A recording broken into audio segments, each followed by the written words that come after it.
जैन साथियों, स्वागत है आपका केमिस्ट्री के सीरीज़ में। हम डिस्कस कर रहे हैं केमिस्ट्री के प्रीवियस ईयर क्वेश्चंस जो आपके HP TET medical non medical के लिए, साथ में HP TGT medical non medical दोनों के लिए ही महत्वपूर्ण रहेंगे।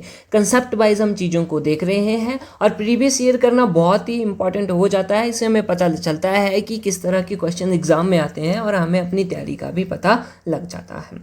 तो बने रहें हमारे साथ, और हमारे साथ जुड़े रहने के लिए आपका बहुत बहुत धन्यवाद है। चैनल को सब्सक्राइब जरूर करें, वीडियो को शेयर करें। चलिए आज का पार्ट हम शुरू करते हैं। ये 2017 का नॉन मेडिकल एचपी टेट का एग्ज़ाम है। इससे पहले हमने इसका एक पार्ट बना दिया है और ये वाला दूसरा पार्ट रहने वाला है। चलिए कंटिन्यू करते हुए देखिए, क्वेश्चन नंबर 20 कहता है isotopes differ in number of. Isotope से क्वेश्चन पूछा है, लेकिन थोड़ा सा घुमा के क्वेश्चन पूछा है। पहले क्या करता है वो direct question definition wise question पूछता था, यहाँ पे थोड़ा सा घुमा के दिया हुआ है कि आइसोटोप्स में क्या डिफरेंट होता है, इलेक्ट्रॉन्स, प्रोटॉन्स, न्यूट्रॉन्स या फोटॉन्स। फोटॉन्स की बात हम नहीं करेंगे, हम बात करते हैं आइसोटोप्स की। तो आइसोटोप्स में क्या होता है, same atomic number but different mass number. ठीक है, और ये मास नंबर क्यों डिफरेंट होता है, किस वजह से होता है, वो भी हम देखते हैं। अगर सेम एटॉमिक नंबर है तो सेम एटॉमिक नंबर का मतलब हो गया कि उसमें उतने ही प्रोटॉन्स हैं, नंबर ऑफ प्रोटॉन्स उतने ही होंगे जितना उसका एटॉमिक नंबर है। अगर मैं उसकी ग्राउंड स्टेट की बात करूं तो नंबर ऑफ इलेक्ट्रॉन्स भी उसमें उतने ही होंगे, नंबर ऑफ इलेक्ट्रॉन्स। तो ये तीनों चीज़ें तो सेम होगी। अगर एटॉमिक नंबर है तो उसमें प्रोटॉन्स भी बराबर होंगे, नंबर ऑफ इलेक्ट्रॉन भी बराबर होंगे। तो इलेक्ट्रॉन्स इसमें नहीं आएगा, प्रोटॉन्स इसमें नहीं आएगा। अब बात कर लेते हैं हम मास नंबर की। देखो मास नंबर डिफरेंट हो गया, जैसे कि हो गया हाइड्रोजन 1H1 हो गया, 1H2 हो गया और 1H3 हो गया। ये हाइड्रोजन के आइसोटोप्स हैं। बोलेंगे ठीक है सर। अब इन देखो 111 एटॉमिक नंबर है ये इनका, तो प्रोटॉन भी कितने हैं इन सभी में, एक एक एक। इलेक्ट्रॉन्स कितने हैं, एक एक एक। लेकिन मास नंबर यहाँ पे देखो 1 हो गया, यहाँ पे 2 हो गया, यहाँ पे 3 हो गया। अब मास नंबर क्या होता है, mass number is equal to number of protons plus में नंबर ऑफ न्यूट्रॉन्स। तो प्रोटॉन्स तो वही सेम है, चेंज क्या हो रहा है, न्यूट्रॉन्स चेंज हो रहे हैं। ऑप्शन नंबर सी बिल्कुल ठीक हो जाएगा। ऑलराइट, और ये कंसेप्ट आपको समझ में आया होगा। कोई भी क्वेश्चन आए आइसोटोप से, आइसोबार से, number of electron, proton, neutron, तो आप कभी गलत नहीं करेंगे। आगे बढ़ते हैं अगला। ग्रुप 21 सॉरी क्वेश्चन नंबर 21 है, elements of group 18 are called. Group 18 के एलिमेंट्स को क्या कहा जाता है, भाई सीधी सी बात है, नोबल गैसेस कहते हैं। बिल्कुल ठीक है, noble gases is correct answer. अगर मैं बात करूं हैलोजन्स कौन से होते हैं, ग्रुप 17 वाले।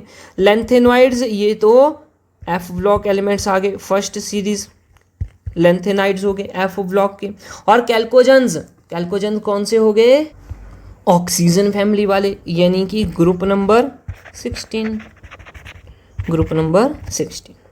तो ये ध्यान रखिएगा, 18वें नंबर वाले नोबल गैसेस। आगे बढ़ते हैं।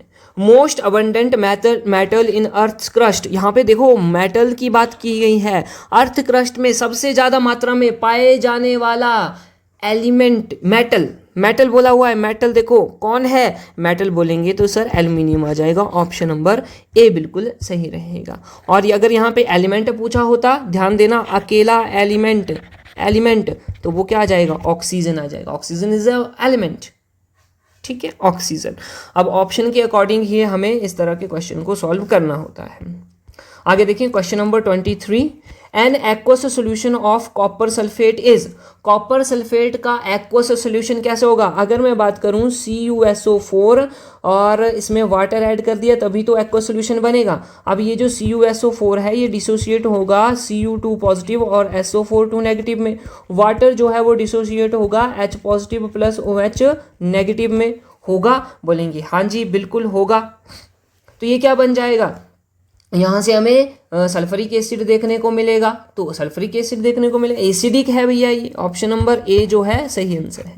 ऑप्शन नंबर ए, CaSO4 का एक्वस सॉल्यूशन एसिडिक होता है। चलें आगे बढ़ते हैं। 24 देखो, which among the following depends upon temperature, इनमें से कौन सा टेम्परेचर के ऊपर डिपेंड होता है? भैया एक ही है और वो है मोलैरिटी। यस, मोलैरिटी बिल्कुल सही हो जाएगा, molarity, option number B. Molarity temperature के ऊपर डिपेंड होती है। बहुत ही इंपॉर्टेंट है, बहुत ही इंपॉर्टेंट है, ध्यान रखना। मोलैलिटी टेम्परेचर के ऊपर डिपेंड नहीं करती है, मोल फ्रैक्शन नहीं करती है, और पार्ट्स पर मिलियन ये भी नहीं करते हैं। चलिए अगला क्वेश्चन देखें 25। Hardest form of carbon is, carbon की सबसे हार्ड फॉर्म, भाई डायमंड आ जाएगा, ऑप्शन नंबर सी। क्या बात सही है? Diamond is a allotropic form of carbon, option number D होगा भैया, ये D, option number D is correct answer. चलिए आगे मूव करते हैं। देखो, oil used in flotation process, हमने बहुत अच्छे से इसके बारे में बात की है। कौन सा ऑयल यूज होता है भाई? Pine oil, option number A. आसान सा क्वेश्चन है, डायरेक्ट लाइन छपी हुई है फ्लोटेशन प्रोसेस से। चलिए आगे बढ़ते हैं। 27 देखिएगा, by which method can the mixture of sand and naphthalene be separated, किस मेथड से हम नेफ्थलीन और सैंड को अलग कर सकते हैं? भाई नेफ्थलीन के लिए तो प्रोसेस हमने पढ़ी हुई है, ये सब्लिमेशन प्रोसेस शो करता है, यानी कि डायरेक्टली सॉलिड जो है वो किस में कन्वर्ट हो जाता है? वेपर्स में कन्वर्ट हो जाता है, या बोलेंगे गैस में कन्वर्ट हो जाता है। ठीक है, थोड़ी सी ही हीट करने पर, लेकिन जो सैंड है, रेत है, उसके ऊपर कोई फर्क नहीं पड़ेगा। फिल्ट्रेशन प्रोसेस का यूज नहीं कर सकते। फिल्ट्रेशन प्रोसेस कब यूज की जाती है? जब हमारे पास कोई लिक्विड में डिसॉल्व चीज होती है। बोले बात ठीक है? बोलेंगे ठीक है। मैग्नेटिक सेपरेशन उसके लिए काम आती है जो मैग्नेट से अट्रैक्ट होता है, जैसे कि आयरन हो गया हमारा, एल्यूमिनियम के लिए भी यूज कर लेते हैं। ओके, और इलेक्ट्रोलिसिस में भाई क्या करेंगे हम? करंट एनोड और कैथोड बनेगा। तो इस केस में सैंड और नेफ्थलीन के केस में तो ऐसा होगा नहीं, ऑप्शन नंबर ए सही हो जाएगा। सब्लिमेशन बिल्कुल सही है। अब एग्जाम में सब्लिमेशन से बहुत सारे क्वेश्चन आते हैं, और ये मेथड भी, बहुत सारे मेथड्स में सब्लिमेशन का यूज कैम्फर यानी कि कपूर, उसकी सेपरेशन में भी हेल्प करता है सब्लिमेशन प्रोसेस। चलिए आगे बढ़ते हैं। Next 28, father of modern chemistry is, modern chemistry का फादर कौन है सर? ये तो लेवोसियर साहब हैं, बिल्कुल सही है, ऑप्शन नंबर ए बिल्कुल ठीक है। आसान सा क्वेश्चन, देखो कितना ही बेसिक क्वेश्चन पूछा हुआ है। इनका पूरा नाम क्या है? एंटोनियो लेवोसियर, ए लेवोसियर भी बोला जाता है। ठीक है, नील बोहर की बात करेंगे, ये तो इनको नहीं है। जेम्स चैडविक ने क्या डिस्कवर किया था? तो बोलेंगे सर न्यूट्रॉन डिस्कवर किए थे।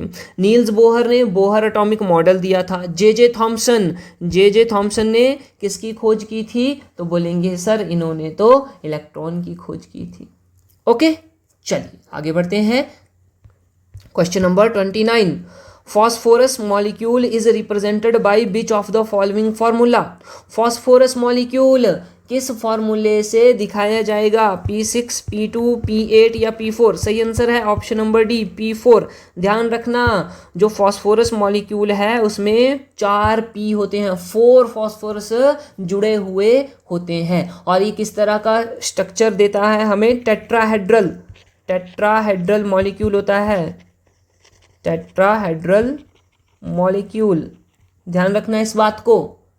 ओके, और इसकी एलोट्रॉपिक फॉर्म भी होती हैं, जैसे कि हमारा रेड फॉस्फोरस हो गया, फिर ब्लैक फॉस्फोरस होता है, ब्लैक, और इस तरह से ये एलोट्रॉपिक फॉर्म आ जाती हैं। और रेड फॉस्फोरस का यूज़ हम मैच स्टिक में भी करते हैं, मैच बॉक्स में, यानी कि माचिस की डिब्बी में।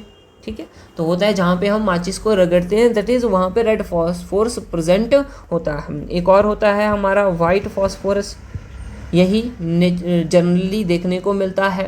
ठीक है, P4 होता है ये। ऑलराइट, तो इससे ध्यान रखना आप। चलिए आगे बढ़ते हैं। क्वेश्चन नंबर 30 आ जाता है। When chemical bond is formed then there is a decrease in, जब कोई केमिकल बॉन्ड बनता है तो वहाँ पे हमें डिक्रीज देखने को मिलता है। कहाँ पे? काइनेटिक एनर्जी में, पोटेंशियल एनर्जी में, रिपल्सिव फोर्सेस में या अट्रैक्टिव फोर्सेस में। देखो बॉन्ड बनेगा, अट्रैक्टिव फोर्सेस तो बढ़ेंगी बिल्कुल, जैसे जैसे एक दूसरे के पास आएंगे तो वहाँ पे हमें रिपल्सिव फोर्सेस भी देखने को मिलेंगी। बोलेंगे हाँ जी सर। काइनेटिक एनर्जी तो डिक्रीज नहीं होगी, क्या डिक्रीज होगा? पोटेंशियल एनर्जी डिक्रीज हो, जो MgH।